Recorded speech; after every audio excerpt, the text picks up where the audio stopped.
like sun on my skin. So this is love. I know it is. I know it sounds super cliche, but you make me feel some type of way. This is falling, falling in love.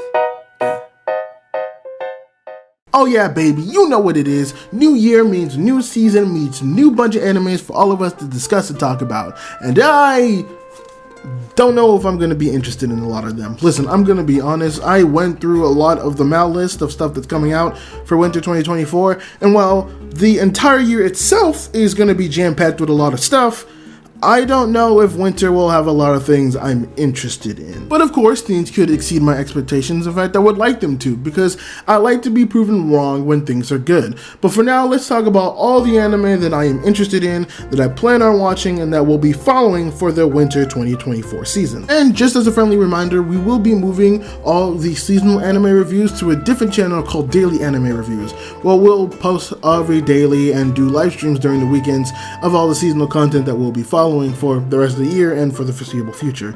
But with that being said, let's jump into everything and have this long discussion of new anime.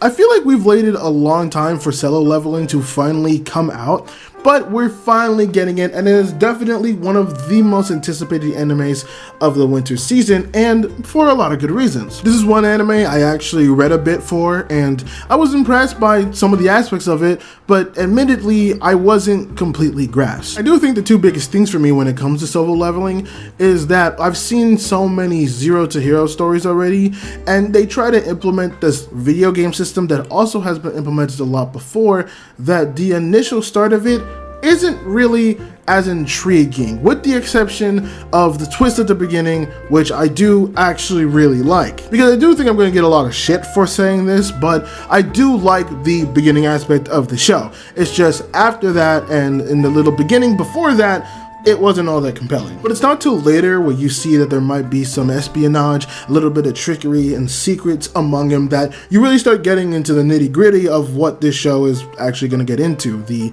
intricacies of the world and the secrets that lie behind it. And that, to me, is the more interesting aspect of Solo Leveling. Unfortunately, I don't know how much of that we're going to get in season 1, but I hope we get enough of it. But of course, I'm just one person with an opinion, but I can tell you for a fact that a lot of people love this anime, a lot of people love everything it's done, and it's the biggest, most anticipated anime for the winter season for a reason. This is easily gonna blow up. It's gonna be all over Twitter with clips and stuff like that. I only pray to God that it doesn't end up like the other manhwas that we've had in the last couple of years, where they get all the hype, they get all the excitement, and they only fail to actually entertain the anime audience. And I only say that because we have so many that either rush or change or do things. Just keep it the way it is and you will be perfectly fine, and the anime audience will eat it up. Just be patient and don't rush. I'm looking at you, God of High School. Like, God. Yeah, it's a sequel, and probably the only sequel I'm going to be watching from this season, because I'm not going to lie, I didn't watch very much. Now, I will say this, I did love Mashle's manga very well, and when this anime was announced, I was excited for it, because I thought it could be a maybe not top gen new anime, but something that would be notable to be around. And while I'm not disappointed by what Mashle is, I'm not really impressed by it either. I feel like Mashle sits in this place in the anime community where I don't think anyone would consider it a bad show, but it doesn't do anything to wow anybody. It doesn't do anything wildly impressive or something that's internet breaking. It just does the anime tropes on a higher average than most anime, and people sit there and just enjoy it. And I think that's perfectly fine for an anime sometimes. You don't need to be the biggest, you don't need to be the baddest, you don't need to be the most impressive. You just need to be the anime that has enough of a fan base to constantly getting sequels. And with season 2, I feel like that's more or less what we're gonna get. I still am excited to watch it, as I know it's just gonna be something that's consistently good, not something that's mind-blowing, but something I can sit down, I can watch, and I can sit there and be like, yeah, that was good. I didn't feel like I wasted my time, and I'm leaving there pretty pleasantly. Mashle sits in that place for me, and that, like I said before, is a perfectly fine place. Yep, you already know. Your boy had to find some type of ecchi to watch this season because, as you know, we always review one ecchi a season. Just one, just to see what's out there in the wide space of anime. And I'm not gonna lie, this one this one knows what it's doing, I feel. And I mean that in two different ways.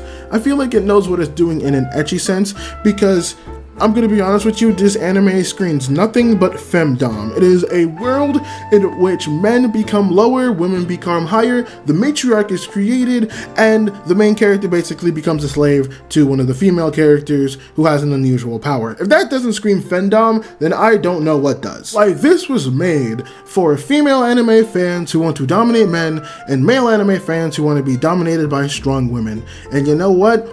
There's a lot of you out there, so this anime will probably be for you. And then the second aspect of what I mean when I say it knows what it's doing is, while it will get people with the ecchi title on it, I also think that it looks a lot more impressive than what it should be for an ecchi. At first glance, it looks pretty average. Now, maybe this is just my mind being completely washed from all the bullshit that I've watched in this past year, but this actually looks like something that could be competent, that could be actually well put together and actually well told. And this is only widely impressive because of the way that ecchi has gone, where I feel like it's been trying to blur the lines of what's ecchi and what's the non-appropriate word that I can't say otherwise of fear of taking down my video.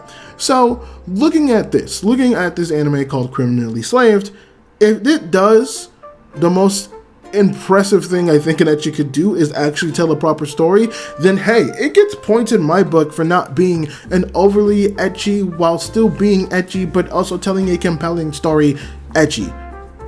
Wow, that was a lot to say. Long story short, I'm interested in this. I want to see if it actually meets my standards, and if not, then it's just another anime for me to yell at. Delicious Dungeon, or Dungeon Meshi, has been a manga rec that my friend has been trying to get me for a while now.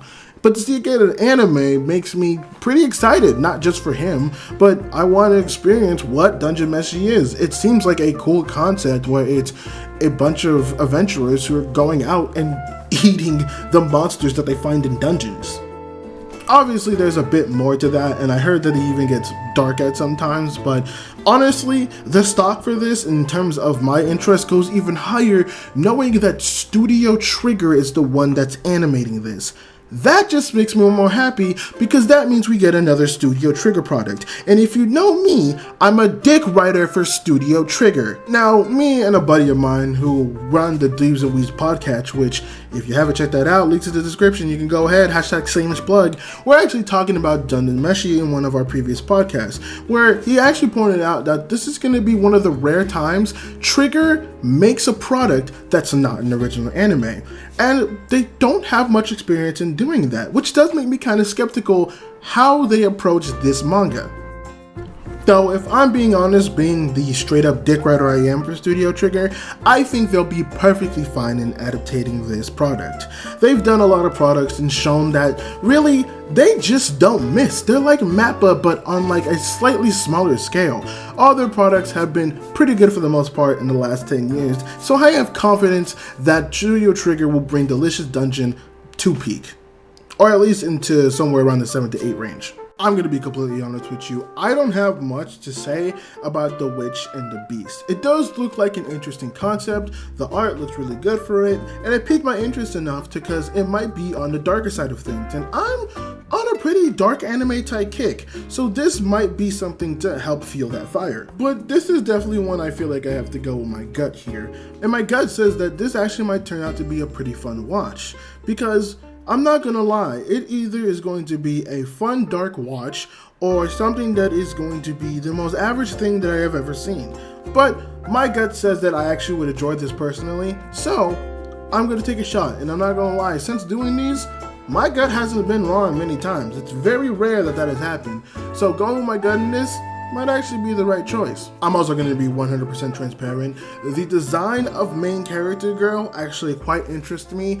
I like that kind of evilish look. I don't know, sue me. I'm not gonna lie, Metallic Rogue might just me be trying to chase the high of Lycoris Recoil.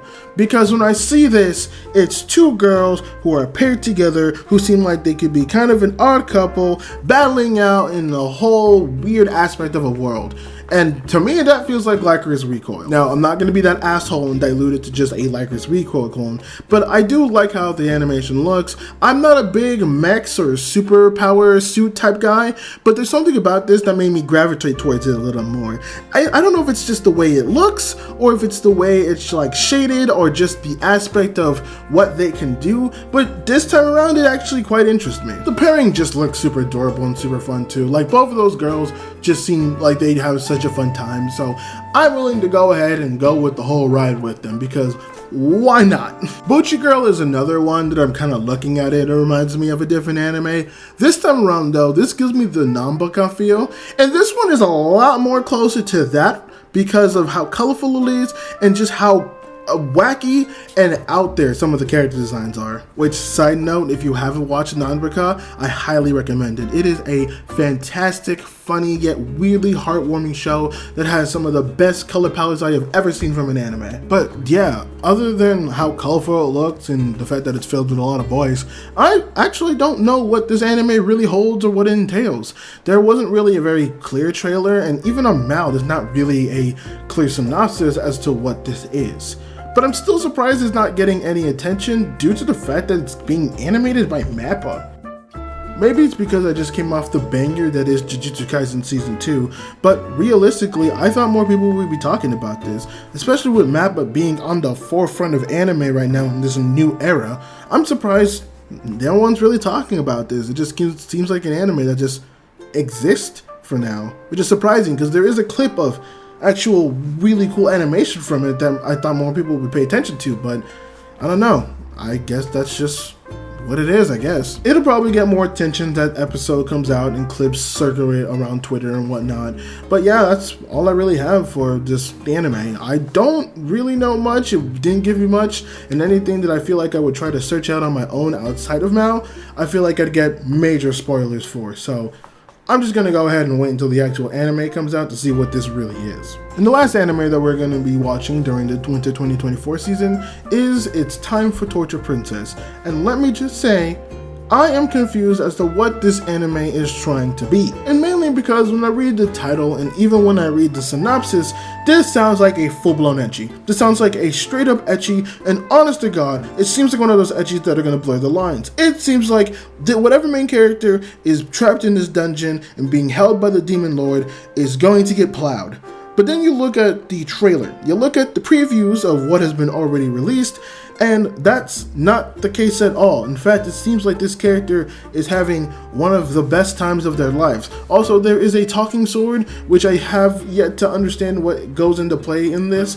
I don't understand what this anime is or what this anime is trying to do, but it looks adorable and it looks cute. I just want to know what this is. It just seems like a slice of life of a girl in a dungeon, but she's also being executed. So I don't know if she's trying to escape, but I also don't know if half the time she's in a dungeon. It makes my head hurt a little bit, and I more want to watch it just to get answers, because I know if I don't, I'm going to be sitting here questioning it for like the entire season. It is really weird that I am doing this, but I don't really care if it's good or bad. I do just genuinely want answers, but this is one I'm willing to see through, if it's good enough, of course.